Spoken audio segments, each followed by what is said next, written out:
Yeah, yeah, yeah. We live with Mikey T, the movie star, right here on Report Card Radio, man. Y'all niggas stay tuned in, man. It's going down. Philly shit. Easy. I was listening to the album, The Formula, new project. It's definitely dope. Cassidy, you're really rolling right now. You know, you had the science come out. Now you've got the formula out right now on all platforms. It's going to be followed up by the Wise Man. And you also appeared in DJ K Slay's Rolling 50 Deep, man. What's going on with you? Just working, man. Staying consistent, man. I'm about to drop 3 projects in the 6-month time period. I dropped the first one October 6th. I just dropped the formula, and I'm gonna drop the next one February the 1st. So that's gonna be 3 projects in the 6-month time period. Like you said, I've been doing a bunch of features too, aside of the K Slay one. I've been doing a lot of records with a lot of artists that's about to be released soon. We actually about to do another K Slay record like that, rolling 100 deep. I'm about to go even more crazy with it. So. Yep, I know you're known for doing stuff like that. I remember one record you actually united many of the artists in Philly. What brought about this reconnection with DJ K Slay, Cass? DJ K Slay was like one of the first DJs I ever started working with when I came to New York. I think he was the first DJ, like mainstream DJ, to put me on a mixtape. So I've been rocking with him since I was a teenager, and just maintain a relationship over all of these years. And he know that I'm known for bars, so when he was putting together a record like that, he had to tap in. Yep, that was crazy. He had the new school. He had like Benny the Butcher on there. He even had guys like MOP on there, man. But that's dope to hear. Rolling 100 deep because, man, that caught a lot of attention online. You know, Cassidy, you've been in the game for 20 years.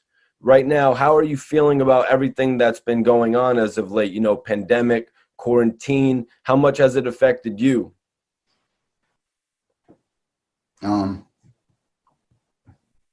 It ain't really affected me at all. I live pretty much a quarantine life anyway. I mean, I stay away from people. I be pretty much to myself and with my family anyway. So I ain't really have to switch too much in my life. I'm down here in Atlanta, so you know what I mean, most of the things has been open and still flowing smooth. So I ain't really been too affected. I guess by the world being affected, not as much money coming in because people ain't been able to work and been able to move around. There's less opportunities to do shows, to tour, even to get features done.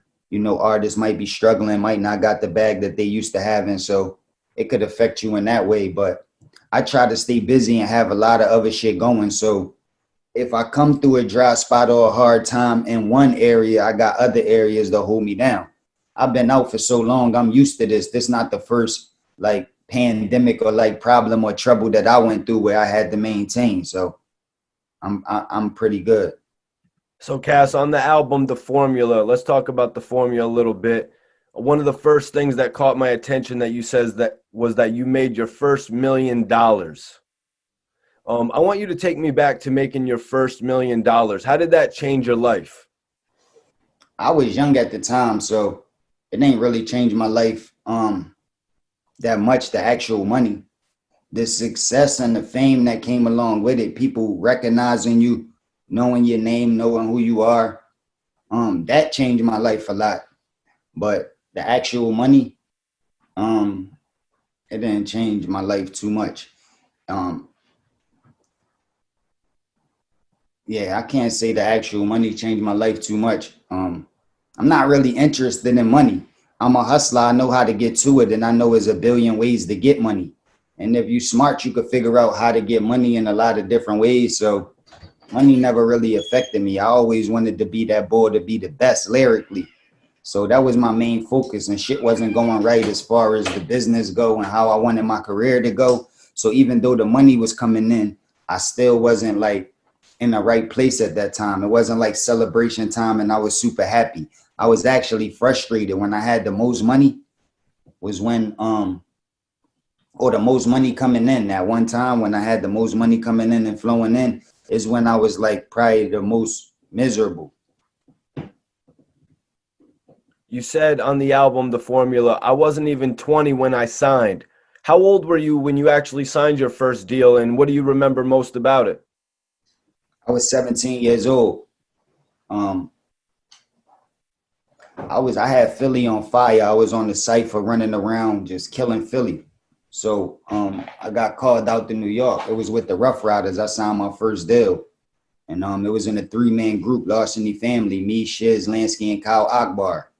And when we first went out to New York, I think I was 16. But when we actually signed the deal, I was 17 years old.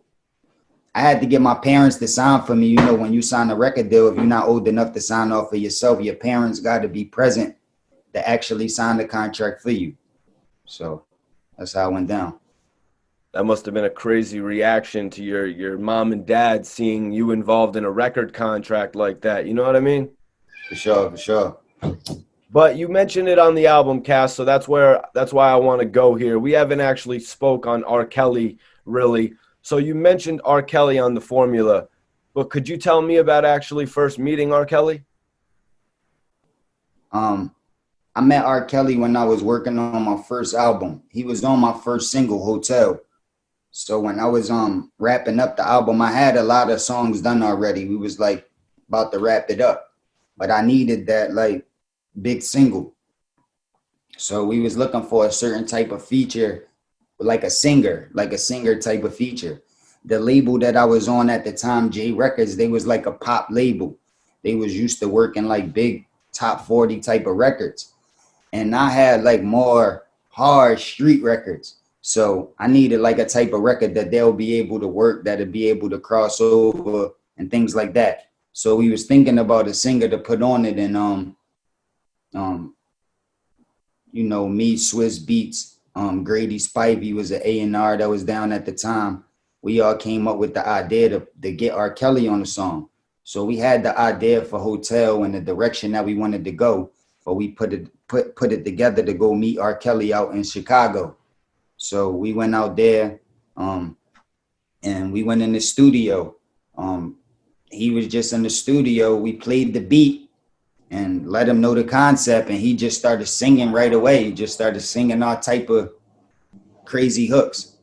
Actually, when he recorded the Hotel hook, um, he laid a lot more than that. Like when we did the Hotel remix, it was like a different hook, but he did that the same time that he did the first hook. People think he probably came back and did a new hook, but he did so much that first time that we had so much to work with that we was able to make multiple hooks and multiple bridges out of what he did the first time. So I was astonished by how multiple beats was coming on, and every time a beat come on, he would just sing a hook right away. Like he didn't even really have to zone out or listen to the beat long. Soon as it dropped, he was already singing crazy ass melody. So, and I was young at the time. I was just getting in the game. I didn't even have a single out. So I was already a super R. Kelly fan. So to be working with Swiss Beats and be in the studio about to do your first single with R. Kelly, it was big for me. Actually, Twister, he came through the studio that day, R. Kelly studio, and I got to hear Twister rap. We were spitting some bars back and forth and all of that. And once he recorded the chorus, we left. I went back to my hotel. I was really in the hotel with Swiss, and that's when I wrote the record, like wrote my part and finished it like that. But that was my first time meeting him, and that was my only time meeting him. I never got a chance to meet him after that. Okay, so that was actually one of my next questions was there ever a chance for you and R. Kelly to actually work together again after the success of Hotel? Was there ever talks about you guys actually reconnecting for another single? I know what you just said, that you guys had a lot of extra vocals from Kells that we ended up hearing on the remix. So Hotel actually had a remix to it, but was there ever any future plans to pair up again? I think Hotel Remix was featuring Trina. Yeah, it Okay. was Trina, the Queen Bitch. And Shout out to Trina. yeah, it was a big record, man. So, but I wasn't even responsible for putting the first record together with R. Kelly. So, after we did that record, we started to develop a relationship like through other people and phone calls. Like we never met up with each other, but we was keeping in contact through people, and we were supposed to work again, but it just never came together. actually was supposed to perform with R. Kelly one time. The second time that we were supposed to meet, we actually was in the same building, but we ain't meet up yet. I just met with his peoples, and it was on the tour when him and R. Kelly, I mean him and Jay-Z had the Best of Both Worlds project out, and I think they was touring and they was doing Madison Square Garden, and I was supposed to come out with R. Kelly and perform that day, but there was a situation where like a fight broke out and the concert got shut down or something. So I never got a chance to perform with him. And I didn't get a chance to see him that day. So, Cass, we were talking about you were 17 years old, you signed your first deal. How many years later was it that you had done the record with R. Kelly? What was it, 5 years later? Nah, it was about, I would say like probably 4 years later, 4 to 5 years after I signed was when I did the song with R. Kelly. Because the first album came out in '03. So we might have did the record in probably '02, maybe. Yep. Maybe '02. So yeah, I would say like 5 years after I got signed was when I started, like I got signed at 17. I was signed to Rough Riders. That was just a production company, but I wasn't signed to a major label. Like I ain't have no budgets opened up. I ain't have no money. I didn't have no money invested into me. I just was signed to Rough Riders as a production company. So some people think when you get signed to a production company, that's just like a record label and that's it. That's the final stop. But no, people get signed to production companies and then they get signed to a major or some type of company that could distribute the music. So I didn't have that behind us. Me and Larceny Family, we was just signed to Rough Riders, trying to work towards that. You know what I mean? So that's how I was able to get with Swiss, because he was down with Rough Riders at the time to start Full Surface, which was the production company that we started for me to get free from Rough Riders and do my own thing. So that process took years. I signed the Rough Riders when I was 17. For me to develop that relationship with Swiss and start working with him, it took about 3 years. And after I started working with Swiss, it still took a few years after that to get it off the ground. But once I started working with Swiss, I went to J Records, Clive Davis, and I got a deal with them. So Full Surface was my production company, just like Rough Riders was. But I got a deal with J Records as an artist. So they was my distribution. They provided the budgets, the money, and everything like that. And the production company is just required to make the album and then deliver it. You know what I'm saying? So when I got a solo artist deal with J Records, that's when money started coming to the table. That's when budgets opened up. I was able to get in the studio and pay for features like R. Kelly and do things like that. So that's when I started putting my project together around that time. And around the time like when the freeway battle happened, that was like when budgets started opening up and I started working on my project, but I ain't have no music out yet. I was still cooking. First of all, actually, before we even get into it, man, I want to say all due respect to Freeway, RIP to Freeway's son. Very sorry to hear about that. My condolences. It's crazy. Yeah, man. But I wanted to ask you a little bit about that notorious battle, man, and just, I mean, can you tell me how the battle with Freeway actually came about? I was with Swiss and we had to go to the studio to work on this Mary J. Blige song that Swiss produced. Jay-Z was rapping on it, but they did it like a long time ago. And some of the shit that Jay-Z was rapping about was a little outdated, maybe some of the clothes or something. So they wanted to like update the song, Swiss to adjust the beat a little bit, and Jay-Z to do like a different verse. Jay-Z wasn't there and Mary wasn't there. It was just me and Swiss. We in the studio and Swiss working on the music. I get hungry, so I get the driver to take me to McDonald's. And while I'm going to McDonald's in the car, I hear Rockefeller on the radio.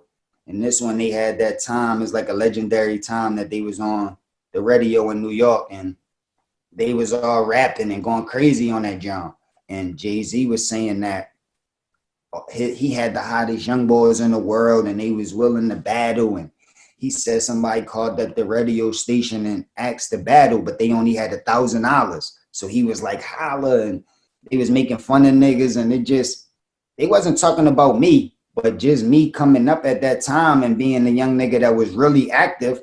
I just felt like they was talking about me. So when I came back from the McDonald's, I went in the studio and I'm like, yo, Swiss, these niggas was just on the radio talking crazy. like talking about this. He like, yeah, well, it don't matter because Jay-Z about to come to the studio anyway. So I'm like, yeah. So I'm just sitting over there on the couch, and not too long after that, Jay-Z come. But he like come by himself. He don't come with none of them or nothing.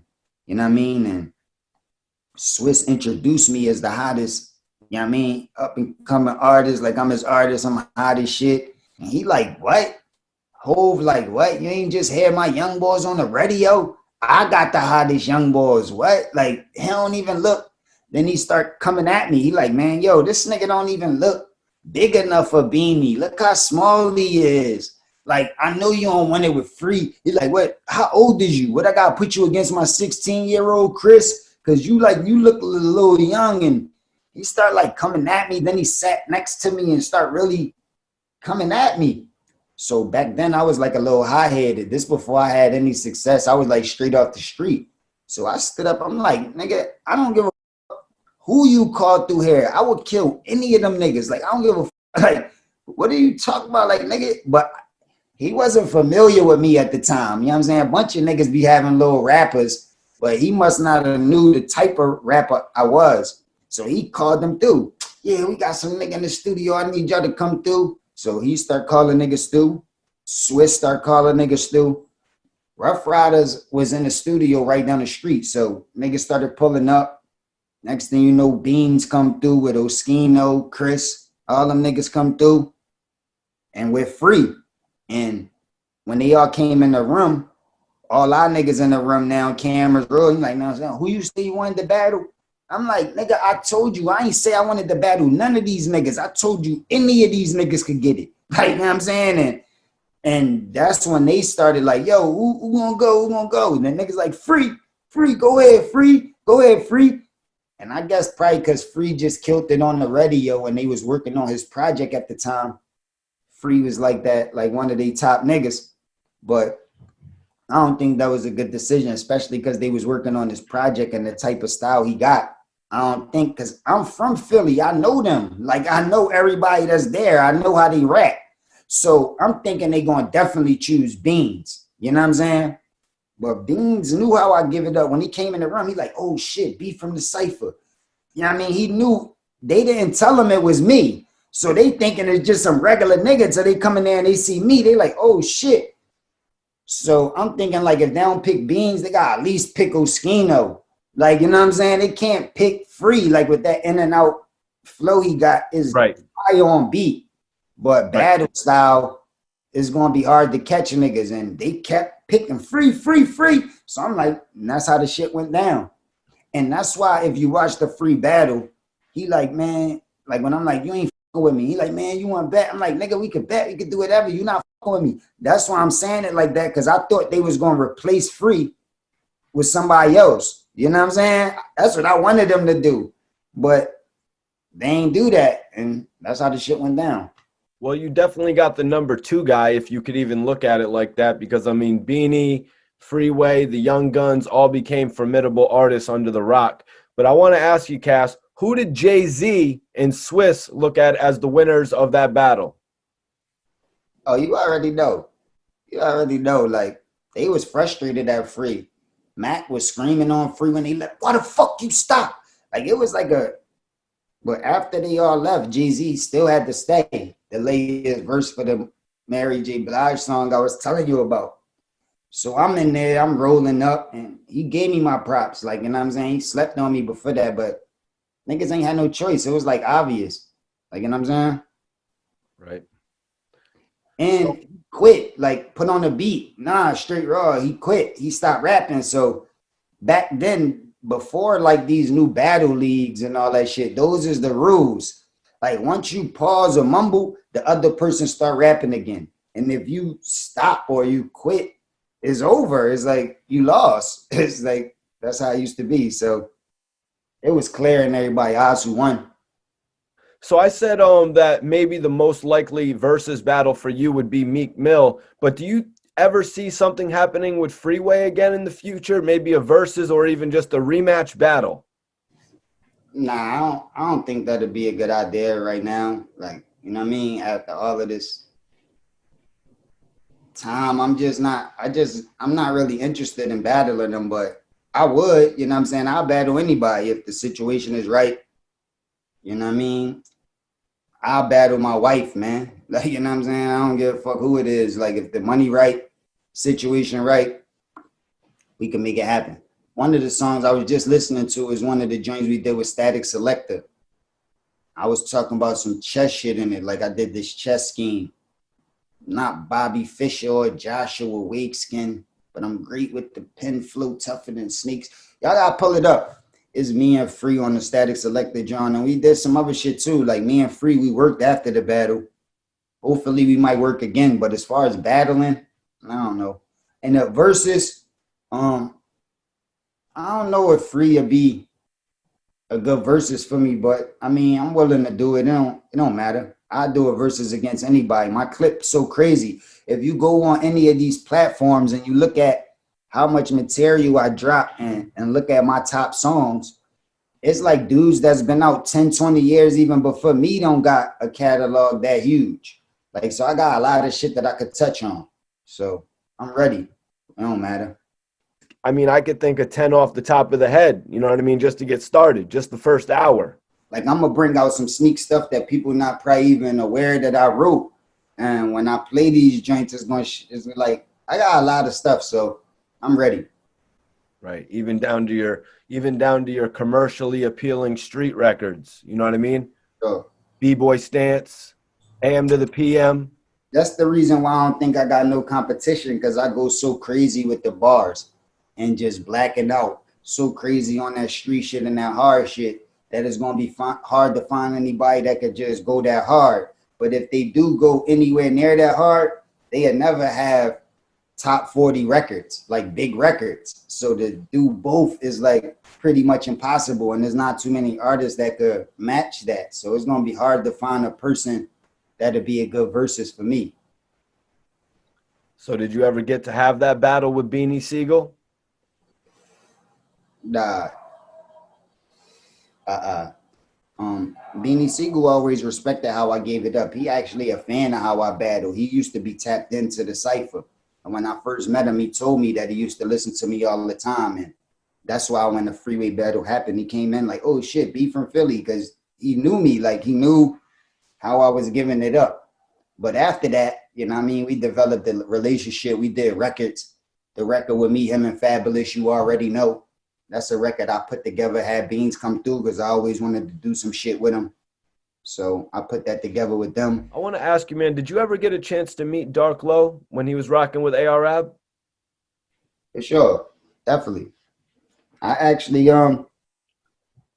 had Dark Low when I went up Power 99, a come up show. We blacked out. I took ARAB up there one day. Dark Low was with me. Dark Low, Breeze, Brigettes. That's his name, right? Breezy. Yep. And Jag was with us. So we all went up to come up show. But I met Dark Low a lot of times. That's what's up, man. Could you, Dark Low actually just got out of jail. He's actually just been released from the FDC. I just wanted to ask you a little bit about what you thought of his character. Also, I just wanted to welcome him home here on the platform as well.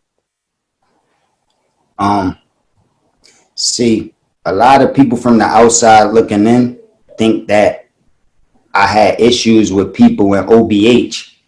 Like, me and the people, nobody in OBH never even had an argument before.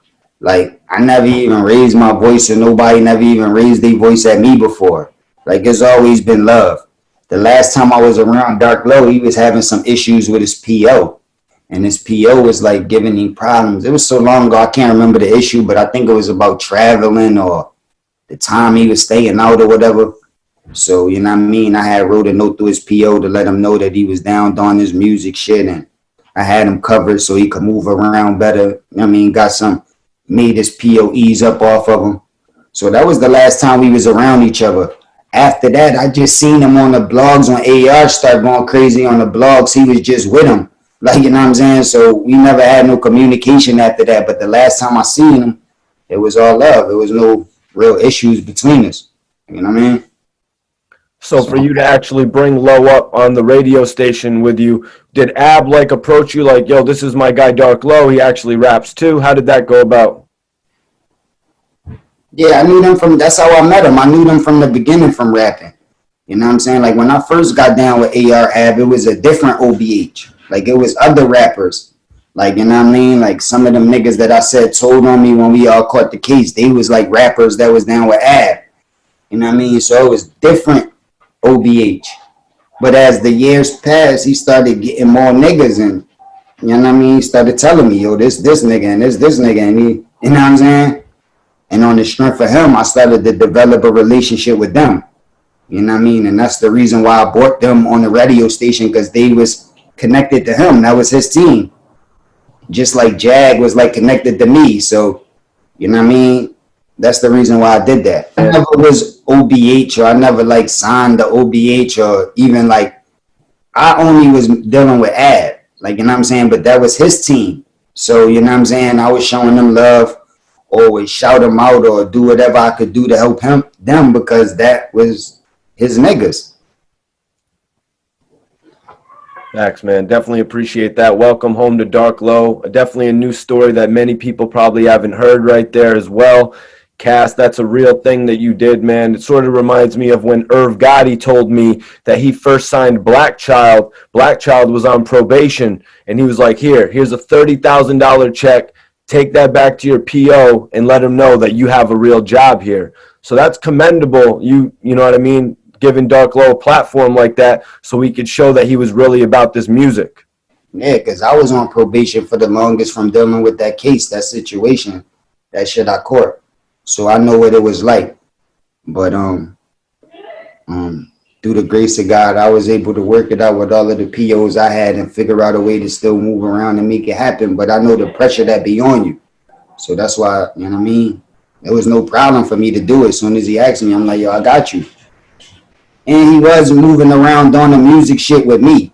Like, you know what I'm saying? When I had him around, see, people get this confused too. A lot of the blogs they talk about street shit and shit they used to do in the street. That's when they was in the street. But when they was with me, we was doing this music shit. You know what I'm saying? So it wasn't like I was lying. That's what them niggas was around to do, music. Like, I wanted niggas to be even more creative and go even more harder. The harder you go, the more you gonna get from it. So my shit was always just work at the keep it pushing. Like, need more of this shit. Like, you know what I'm saying? And that's the tip I was on. Everybody let you know that's how I always carried it and still to this day. Anytime niggas call me, I got my book in front of me, clip full, just banging out beats, just constantly working, never stop. And once you get in that mode, you become unstoppable. Nobody can stop you because you so locked in and it ain't nothing that you could do. So even on the dry times or the down times, you're going to be able to stay above water because you'll be consistent and constantly going in. You know, Poundside Pop has been making a lot of noise in Philly lately. For sure. Definitely making some noise. Did you ever get a chance to meet and interact with Poundside Pop? Nah, never. I never met him. I don't think so. I mean, you know, I met a lot of people in my life, but I don't think I ever met him. I don't believe I did. And they get on air like, nah, I met Cash. You came to my block when I was young. I said what's up to you. You don't remember? Like, I don't think I met him though. You know what I'm saying? Right, that's true. That's facts, man, because that happens a lot. You know what I mean? When somebody's younger and they meet somebody that they look up to, you know what I mean? They change appearances and stuff like that. Like Little Uzi Vert. You know what I mean? Did you ever get a chance to meet Little Uzi Vert? I don't think so. I don't think I never met Uzi Vert. No. Right. You know what I mean? But people change appearances and stuff. You know what I mean? Like Philly's getting it popping right now. So I want to speak on this, Cassidy, because it was Poundside Pop did an interview where he said Meek Mill actually only offered him $10,000 to $20,000 to sign a deal with Dream Chasers. And since you were just breaking down your situation with Larceny Family and Rough Riders, I wanted to get your take on Meek Mill offering a small sum of $10,000 to $20,000 to a Poundside Pop. Well, I'm not in the industry. This industry is a crooked business, man. Nobody never playing fair. None of the deals that you ever hear about niggas getting is fair. Like, it's always going to side towards the people that's cutting the checks. It's never going to be more on the side of the artist. That's how they set up the business to be.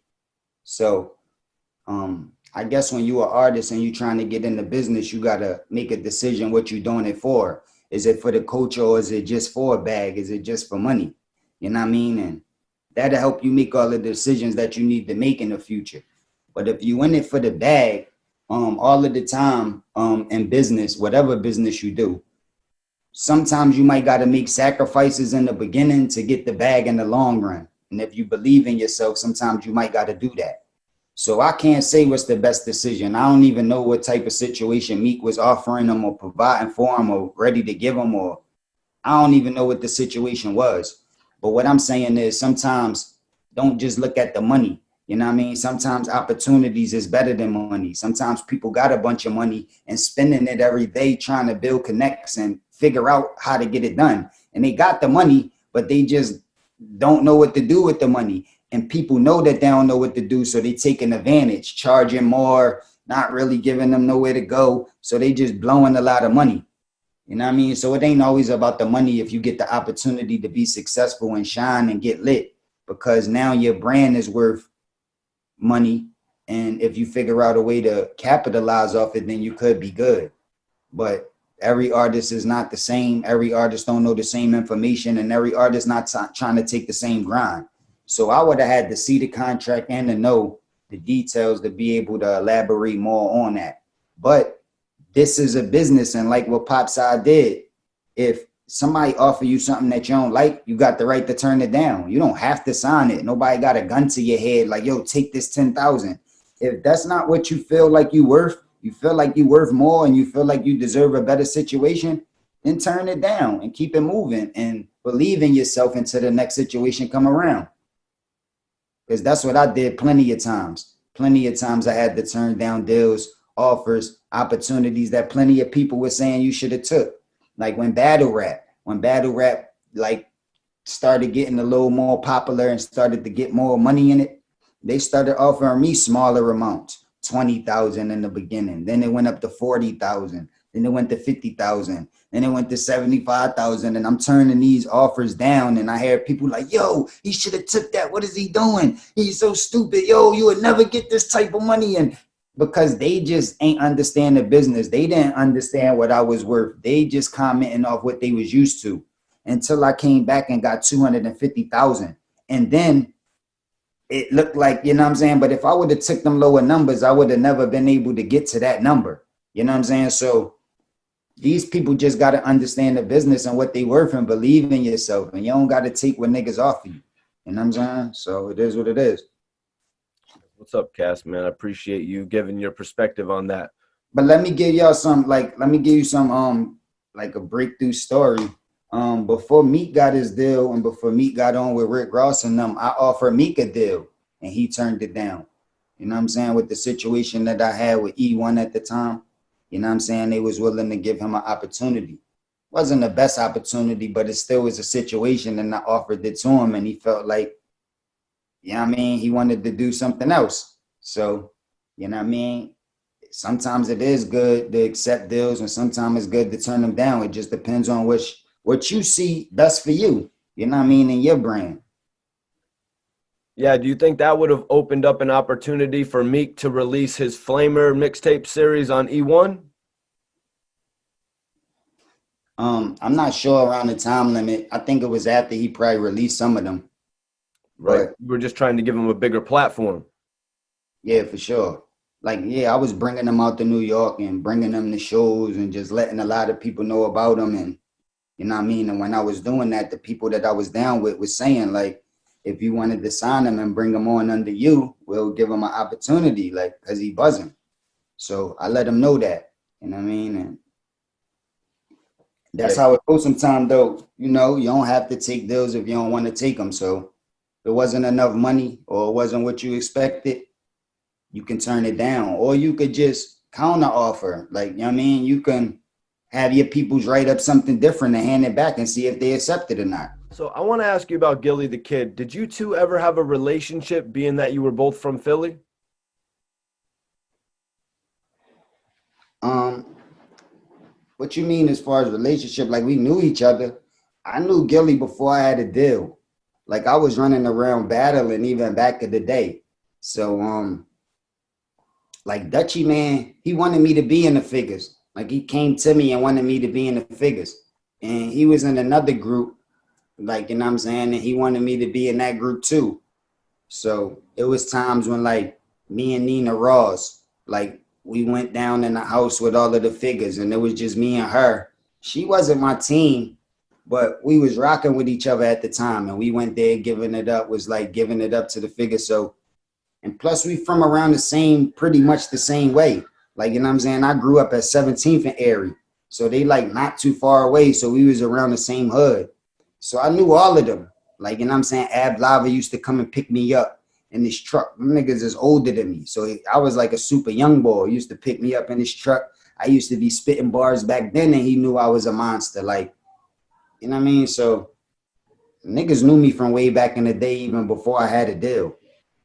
So, Cass, let me ask you then, why did you ultimately never decide to join the Major Figures? Mm,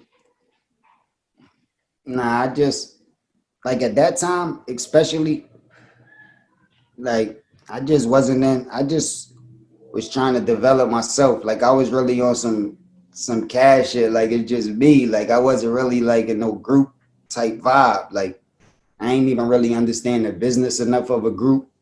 And I ain't just really like that feel at that time. Especially with those type of people. Like they wasn't really my friends. Like I told you, like I knew them and I would see them, but we didn't like grow up together. I ain't know them. I mean, so I would have felt out of place a little bit. You know what I mean? And the ones that I got coolest with was Dutch. Like we started to hang around, hang out. Like, you know what I'm saying? I went to Dutch house, like rest in peace. But I met his mom. Like I know his brother. Like, you know what I mean? Me and Dutch was really hanging out. We used to run around the city battling niggas. Used to go down South Street and start ciphers and battle niggas down South Street back in the day. Like so me and Dutch probably had the most relationship out of the niggas that was in the figures. And then Ab Lava second, like he used to pick me up in his truck with me a lot. Like, you know what I'm saying? But he was like older. I really had a real relationship with his little brother, Anwar. I think he done life for a lot of time. I think he got life for a lot of time. He booked, but that was my nigga, Ab Lava little brother, Anwar. That was my nigga. Like, so but I don't think I would have been right for the figures. That's why I never did that. But the figures had it on Smash, man. I was a super fan. I just was on the phone with Dutch the other day singing one of the verses where he blacked out on the radio. Line for line, probably know this shit better than him. Like them niggas was moving and shaking at one time.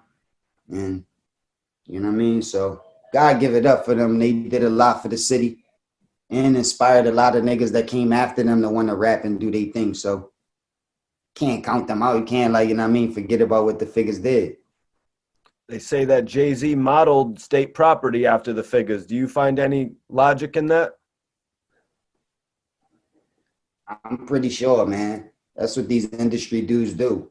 They model stuff after other stuff. I mean, that's what every artist do. You know what I mean? It's a real artist does that, but it's like undetectable.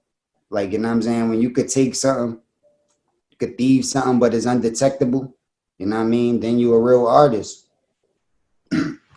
So that's what niggas been doing forever. So they probably felt some type of vibe of how them Philly niggas was carrying it and wanted to create a similar type of energy.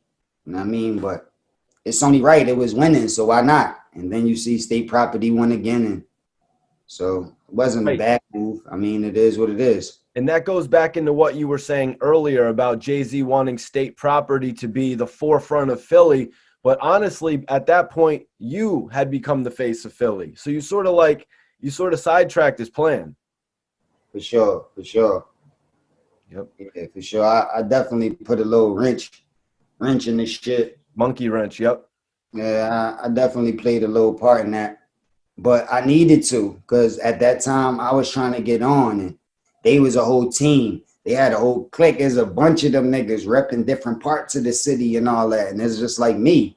So it's like, nah, like, nah, like niggas gotta know how I give it up, man. I had the city on my back by myself before I left the city. Like, you know what I'm saying? I was the one carrying it. So it's like, nah, I need my position. And I ain't had nothing against freeing them. It's not like I had a plot to battle them. That's not what I wanted to do. It was Jay-Z that did that. He was the one popping shit and set that up like that. So it's like, you know what I mean? I ain't really want to battle them like from my city, like the city going at each other. But the way Jay-Z was talking shit, and then when they seen me and the way they was coming in there, like they ain't give a fuck, like they was riding with their team. And it's like, man, just get it. Like it don't matter if you was on Rough Riders, you could have been like it don't matter. Even them niggas was getting it at that time. So definitely a nigga from a different team could get it. Like you know what I'm saying? It don't matter. So, yo, Cass, in one of your interviews, this is going back to Gilly the Kid. In one of your interviews, you were asked about Gilly being the king of Philly. Why were you hesitant at that point in giving him the crown? I don't even know how that worked. Like what type of work do you gotta put to deserve the crowd? Like how do that go? Like I don't even know like what you gotta do to be considered to be a king. Like it up there. I don't really know. That's why I said I run Philly. I ain't trying to be the damn king, but that damn thing could get pulled like a hamstring on innocent man. But I don't even know what the requirements is to be a king of somewhere, man. Like niggas need to really focus on what's important. Like niggas, like not just the person that's saying they the king, but us, period, the culture. We don't own enough property. Like, you know what I'm saying? We don't even really own these neighborhoods and these cities that we claiming. Like, you know what I'm saying? What we claiming the king of, like, we don't even own enough of that place. We don't even got enough say so politically. Like, if we owned enough of it, then what happens there, as far as everything, as far as how the police it, as far as how everything go, we would have a big say so. But we don't got no real say so. So how can you really be the king of something? Like, you know what I'm saying? So that's probably why I ain't know how to really answer that question because I don't even know the requirements. But I'm not trying to be the king. So if he want to say he the king, that's cool with me. Like only time I would have an issue if I felt like I was the king and he was saying he was the king, then we would have an issue. But I don't want to be the king, so let them rock with it. Unless somebody else want to be the king and got an issue, then they could go through it. But I don't give if he say he the king or not. He definitely did put in work. Like I said, Figures had it on Smash before I even started rapping and getting on, like doing my thing.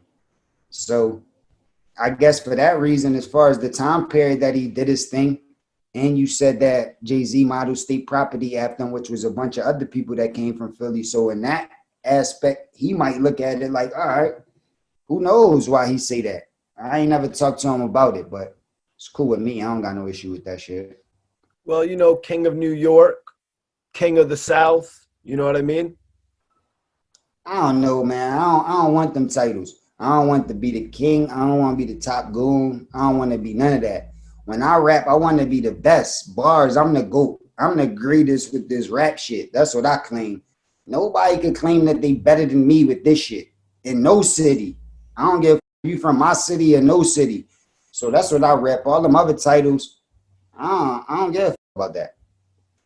So, yo, one thing I will say is that Gilly does support you when it came to these battles. So I want to ask, how did you and Gilly put everything to the side? He was actually supporting you during one of your last battles right on stage with you. Me and Gil, we never had no issues, man. Like all that shit Gil was doing on, me and Gil never even argued before. Like I don't know what niggas niggas be making this shit up and be making like creating this energy. I mean, niggas might be feeling some type of way about how I carry it. Like, and if I put the shoes on the other foot, if I was them, I would probably feel some type of way about how I talk. Like I'm the GOAT, how I carry it, how cocky I am, and for how many years I've been able to keep it the same. Like a lot of shit been changing. Niggas been going through fluctuations and a lot of problems, but not me. So I could see that energy making niggas feel some type of way. That's probably why they might say stuff or make faces or do things that I don't understand. But I don't got a time to focus on that. Like what them niggas think or what's going through their head is not going to determine what I'm gonna do or where I could take it. Like that's just going to sidetrack me thinking about them. You know what I'm saying? So I don't really give a fuck about that part. Like, you know what I'm saying? I just know when I get on the phone with the nigga or anytime he see me, it's nothing but respect. Last time I seen that nigga, Cass, what's up? Shook my hand, hugged me. The last time we met, like anything on a blog or like even if you next to me, but I'm looking this way and you over there. I'm not talking about that. I'm talking about when I'm looking you in your eye. Last time, yo, Cass, what's up? And hug me. So it's all love with me. And every time it's always been that way. It's not like we never argued or he said, yo, I'm going to do this and none of that. So it's like, it is what it is. Like, there's no problems with me and Gil. He was telling Goods that Cassidy was going to roast him in the battle. He's telling Goods that he should be ready. That shows me how much unity there really is in Philly. Yeah, I mean, I guess there's unity to a certain extent, but there need to be more. You know what I'm saying? Niggas need to figure out how to be unified more, and niggas need to figure out how to get money more together. I think that's the issue. There's a bunch of fronting and dumb shit going on, but niggas ain't really figure out how to bring a real bag to the table so a bunch of niggas could eat. Other cities figured it out. Other people figured it out, but I don't think Philly figured it out yet. And the people that did figure it out, they moved on. They went other places and they don't with Philly no more. You know what I'm saying? So it's like, I think we need to be more unified. Some of the shit we was talking about earlier, like with the Meeks, like there's always constant negative energy. Niggas is always beefing. Niggas is never seeing eye to eye in a city. Like, you know what I mean? But that's how our city is, man. It's like a fighting city. We raised to be like super competitive like that. So it ain't like you're gonna be able to get it out of a nigga once he becomes successful. It's gonna be more in a nigga. So I don't know. It's just gonna take people with um leadership qualities and people that played a part for a certain period of time to try to do it. Like me. Like when I put that City of Brotherly Slugs record together, it was people on that record that don't fuck with each other, that would have never did a record. And if it was somebody else trying to put it together or they was responsible for putting it together themselves, they would have never did a record with those people. But I made it happen because I was able to do it.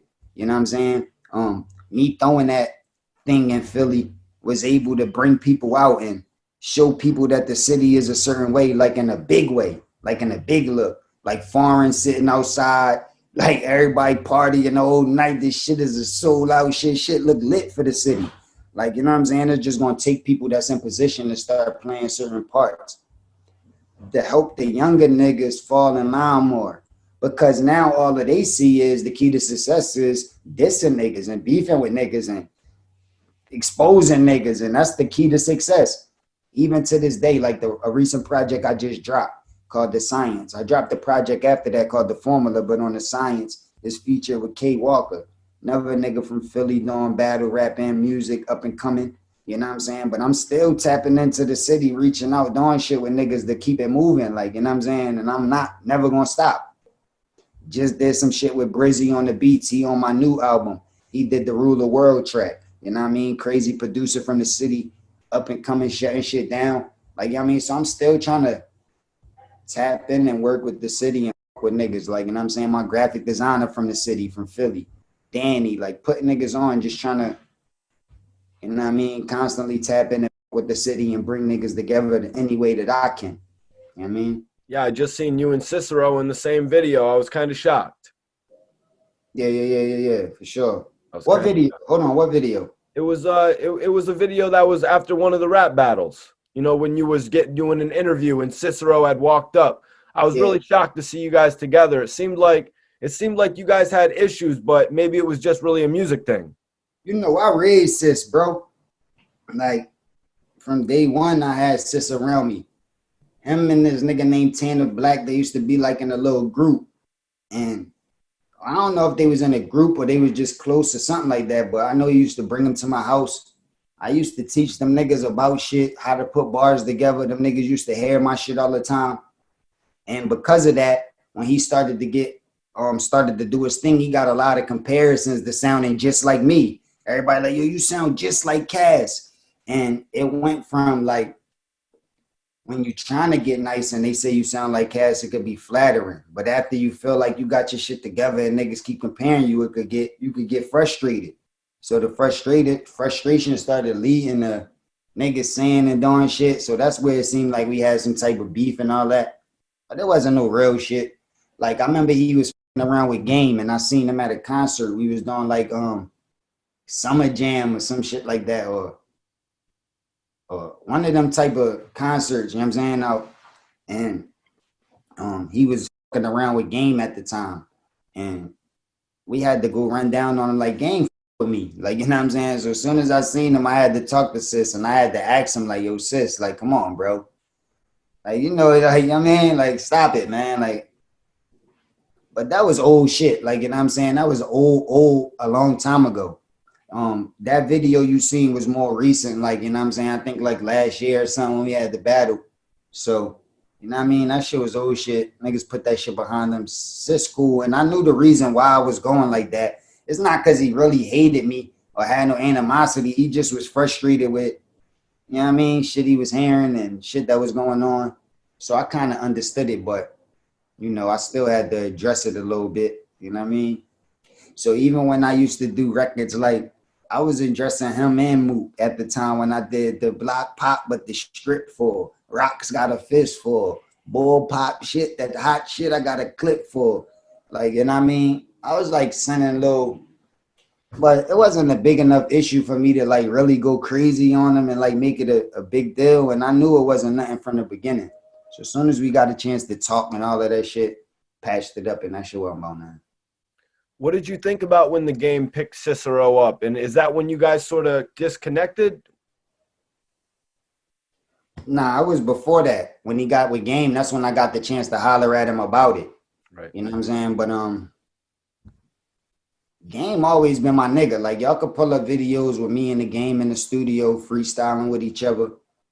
Game actually say I'm number one. Like he like, yo, this nigga number one, I'm number two. Like, you know what I'm saying? Game always showed me love, had love for the bars and how I carry it. I fuck with Game.